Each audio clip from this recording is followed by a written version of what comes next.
Hi, I'm Neil Christensen, author of modern noir thrillers Dark White and Malcolm Karma Cold Turkey. And you're watching the last of my sporadic series. I'm reading House of Leaves, so you don't have to.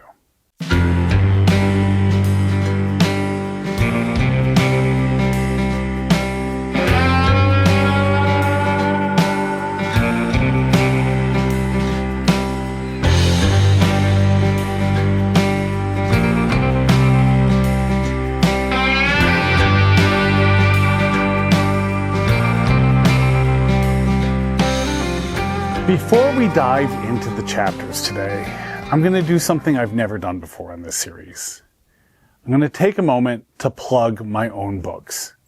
Now, you can skip this chapter and move ahead with the chapter markers below if you don't want to listen, but since you've watched 23 episodes of this at this point, I'm assuming, this is the last episode, I'm assuming you've seen the others. 1 second while I get rid of the dog. I'm just going to assume that you're willing to give me a minute here. I've written 2 novels, Dark White and Malcolm Karma Cold Turkey. Both are modern-day noir thrillers set in Chicago. Both have morally gray anti-heroes as the protagonists, and both of them are available everywhere you buy books. They aren't the same genre as House of Leaves, but I think they appeal to the same audience, especially since I'm part of that demographic. If you've liked this series, and if you appreciate what I've done here, I would really appreciate you checking out my books. Links will be in the doobly-doo. Thanks. Now, on to House of Leaves. Today we're covering chapter 22 and 23. We're going to clump the last 2 chapters together into one video because, for one, it makes sense. They kind of feel like one chapter anyway. Chapter 22 really finishes the story of the Navidsons, and chapter 23 feels more like an epilogue. And for 2, because they're both very short. Honestly, I struggled to figure out how to summarize these chapters without just reading the whole thing. My highlighted pages are really just a sea of yellow. Chapter 22 starts where chapter 20 left off. You'll recall that chapter 21 was all Johnny, and as it turns out in retrospect, also finished off his story. So, chapter 22 rejoins the primary narrative left off last in chapter 20. Last time we met Karen, she was in the kids' room, looking for Navidson in the house on Ashtree Lane. She was sitting on the kid's bed, and the camera revealed that behind her the wall had disappeared and left just a giant black emptiness. As we join her in chapter 22, we're in that same moment. Karen stands up and turns around to discover the void. We don't see any panic, just understanding. And she walks out of the room, pausing for just a moment on her way out to, apparently, listen. When she returns, she has a flashlight, which she shines into the blackness. To no effect. Finally, after several minutes of this, and without hesitation, she steps over the boundary and disappears into the emptiness. Here we have a footnote that tells us that the speck of light, the star that Navidson had seen in the last moments of chapter 20, was probably Karen's flashlight. I kind of hate this. I think that if you put something clever and interesting for your audience to discover in your novel, you need to trust them to find it rather than just telling them that it's there. That feels like an author with no respect for his craft or his readership. That said, this book is a bitch to navigate. And I'm sure Mark knew that at this point and figured, might as well throw them a bone. After Karen steps into the blackness, the camera records the wall reappearing, exactly as it was before, but without any of the kids' drawings. There's a little aside here where they mention that there's an opera based on the Navidson record written from Karen's point of view, and that this moment, her stepping into the void, is the subject for the final aria. What can I say? There's a lot of extraneous bullshit in this book. Then we have some interesting character analysis. While, again, I still think that this is the kind of stuff you let the reader pick up on and discuss as headcanon in their book club, the nature of the narrative does make room for its inclusion. Critic Guyon, I think it's Guyon Keller, argues that Karen could never have crossed that line had she not first made those two remarkable cinematic moments. What Some Have Thought and A Brief History of Who I Love. By relearning to see Navidson, she saw what he wasn't, and consequently began to see herself much more clearly. This is followed up by Sophia Blinn saying that the most important light Karen carried into that place was the memory of Navidson. Then, 49 minutes after stepping into the darkness, Karen was spotted by a neighbor crying on the front lawn of her house with Navidson cradled in her lap. Navidson was hypothermic and unconscious. He was rushed to a hospital where they had to pump warm saline solution into his gut to raise his body temperature. He ended up losing his right hand, the top of one ear, as well as patches of skin on his face and his left eye. He was permanently disabled, but he survived. When questioned about what happened, how she had escaped the void, Karen said, "As soon as I walked in there, I started shivering. It was so cold and dark. I turned around to see where I was, but where I'd come from was gone. I started hyperventilating. I couldn't breathe. I was going to die, but somehow I managed to keep moving. I kept putting one foot in front of the other until I found him." In terms of the house, she said, "It just dissolved, like a bad dream. We were in pitch blackness, and then I saw, no, actually, my eyes were closed. I felt this warm, sweet air on my face, and then I opened my eyes, and I could see trees and grass." The interviewer points out that this seems impossible. In fact, she says, "How is that possible? It's still there, isn't it?" And that's the end of chapter 22. Chapter 23 skips ahead in time. Navidson has healed most of his physical wounds. He's still missing the hand and the eye and walks with a crutch, but he's alive. He and Karen have even gotten married. They moved to Vermont. The children are adjusting nicely. Daisy believes fairies inhabit the countryside and spirits possess her stuffed animals. Chad is obsessed with Legos. When asked why, he says, "Someday I want to become an architect." It's an uneasy sentiment for sure. The last paragraphs of the book reflect on the last frames of the movie. Navidson follows his costumed children through the New England streets as they trick-or-treat for candy. In those final shots, Navidson gives a wink to the genre his work will always resist, but invariably join: Halloween. But just like any good filmmaker in the genre, Navidson doesn't close on that heartwarming visual.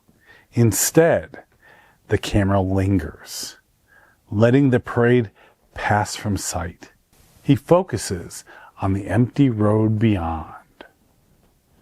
A pale curve vanishing into the woods where nothing moves and a street lamp flickers on and off until at last it flickers out and darkness sweeps in like a hand. And ladies and gentlemen, that is House of Leaves. The ending.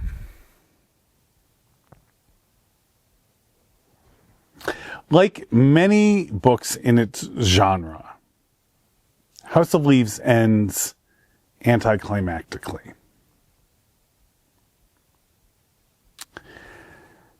I should have expected this. I should have seen it coming. It's not unusual. I've read so many books in the horror genre, and they all tend to have this kind of in with a bang, out with a whimper. And I understand. Horror is a hard thing to end. Especially with characters surviving. Because the horror is supposed to take them. The horror, that is the terror, right? Is that the horror will take them. And for them to survive means that the horror wasn't that bad. It doesn't matter how many people did get taken. If our protagonist survives, the horror wasn't that bad. And yet we all want horror to end with a happy ending, with a, resolution.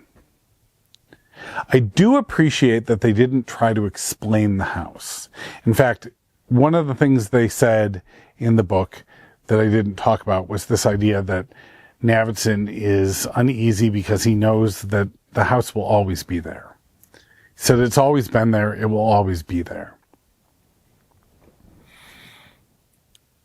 Still, I feel like Johnny's story just kind of came to an abrupt end, and even the story of Navidson and Karen wrapped up very sweetly. I mean, there's a little like ick or tension about the idea that Chad wants to become an architect after the idea of the house.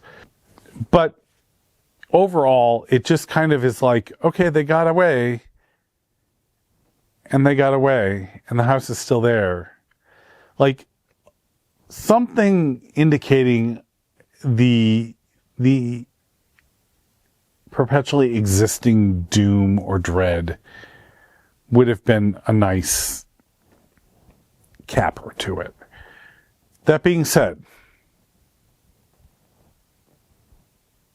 it's a traditional ending. It's satisfying in that way. It is kind of what you expect it to be.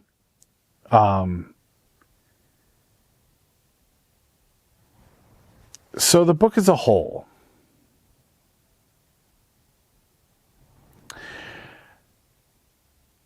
The person who recommended this to me told me that it gave her nightmares.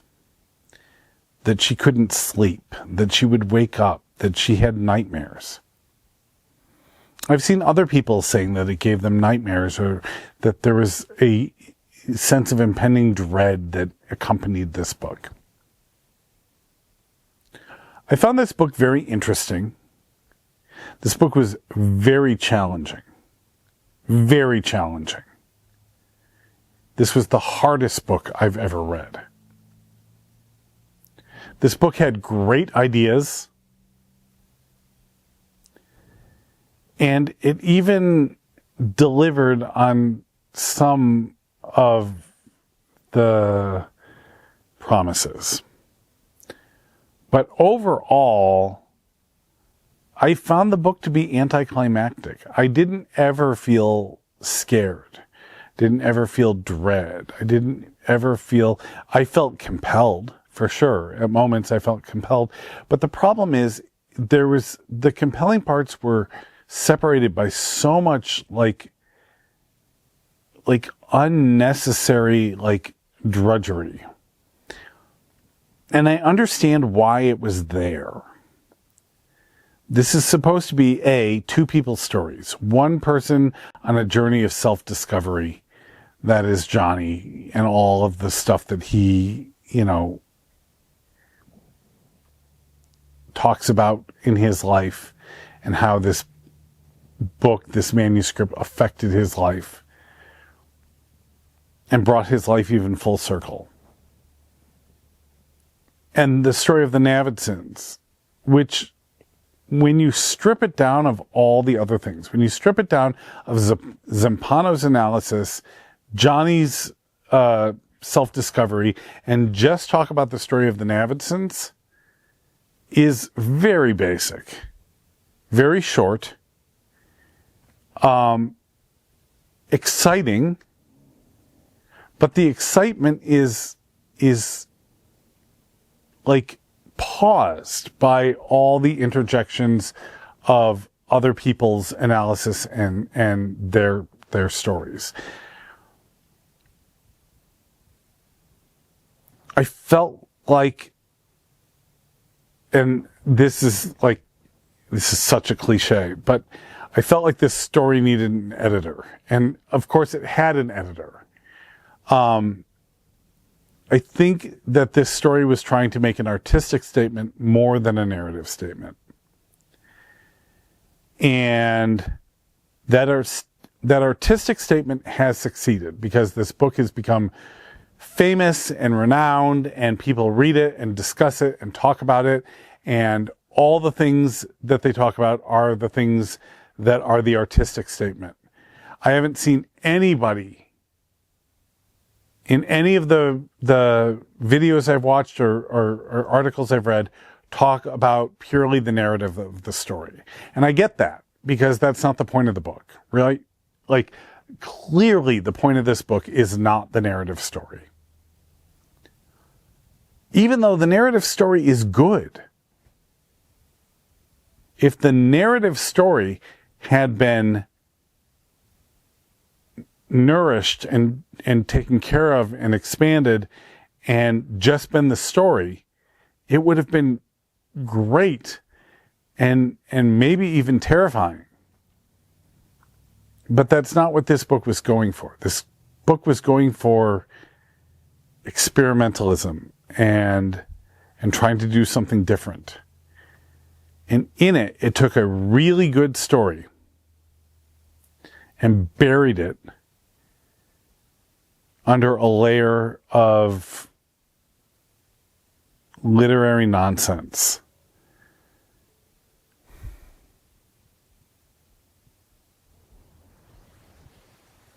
I want to say I love this book. I want to say I like this book. I will always remember this book. I will always remember this book. And I'm glad I read this book. This book was an experience. But I think I would struggle to say I liked this book.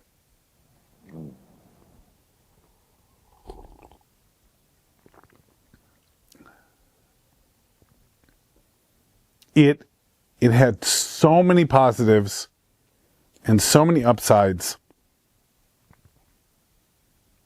And I felt like all of that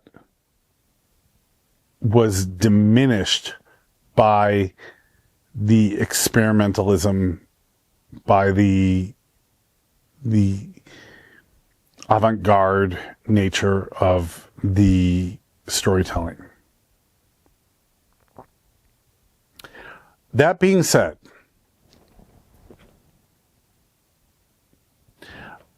it's hard for me to read books. I'm a writer, but I have a hard time reading. Audiobooks are super helpful to me. But when I sit down to read a physical book, it is a challenge. It's partially due to my ADHD.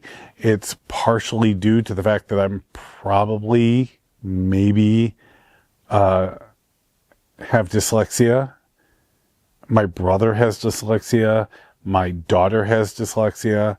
So I think it's probably not out of the realm of possibility that I have some form of dyslexia. And reading is difficult for me. I struggle with it. And so it took me 4.5 years to read this book. And so with that kind of like duration of experience, it's possible that it's user error. You know, it's possible that I didn't experience what this book was offering because it took me too long to read it. But I'm also pretty smart, and I'm a writer, and I know how writing works, and I know how storytelling works. And I stand by my thesis that this book wasn't about story. This book was about experience, and the experience is interesting and valuable. But I find it unfortunate because I think the story was better than the experience, and I think that the story could have really shined if it had been told in a more traditional narrative. Because I think that the story was outstanding, and it was clouded and subdued by the narrative structure and the experimental nature of the book. My overall grade of House of Leaves, well, that's tough to say. Because, like, narratively, I'd be like, oh my God, like, if you strip out everything and just talk about the narrative, like, it's like a 4.5-star book. Like, the narrative is creepy and scary and could be great. If you're talking about, like, experientially, like, that's amazing. Like, there's things you'll never experience in any other book in this book, and the experience is worthwhile. And it's like experiencing literature for the first time again, because it's so different. But somehow the crossroads of those are less than the sum of their parts. Say 3 stars for this book. It's like 4.5 for narrative and 4.5 for interesting experiential stuff. But when they mesh together, it like they both detract from each other, and I feel like it's 3 stars at best. Anyway, wow, it's been a journey. Wow, it has been a journey. I can't even believe we're here. But that's it. That's the book. And so I'm happy to say that while I definitely encourage you to read this book for yourself, this video series is no substitution for reading the book. The book is so much more than everything that I've described. That being said, if it feels daunting, if it feels like it's out of your reach, if it feels like something that you just couldn't ever, a mountain you could never climb, then I'm happy to say that I'm here for you. This video series is here for you. And I read House of Leaves, so you don't have to. I hope to see you again soon.